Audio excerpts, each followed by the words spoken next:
Ang ginagamit nating pang-grout dito ay epoxy. Yung nabibiling may part A, may part B. Kung ikukumpara sa ordinaryong tile grout, mas matibay at mas makapit ang mga epoxy. Lalo na't dito natin gagamitin sa mga porcelain tiles o sa granite.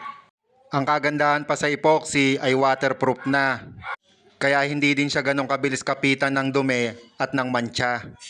Mas madali din itong linisin kung ikukumpara sa mga tile grout na semento. Dahil sa lakas ng dikit ng epoxy, makakatulong din ito para hindi bumaklas ang mga tiles. Dahil nga sa gray ang tile natin, ay gray din ng epoxy na ginamit natin. Kung wala naman kayong mahanap na titerno sa mga tile nyo, pwede naman kayong bumili ng epoxy na kulay puti. Haluan nyo lang ng water-based tinting color para sa gusto nyong kulay. Dahil ang ganitong epoxy ay water-based na din. Pagkatapos nyo nga palang lagyan ng epoxy, huwag nyo nang patagalin at punasan nyo na agad ng basang-basa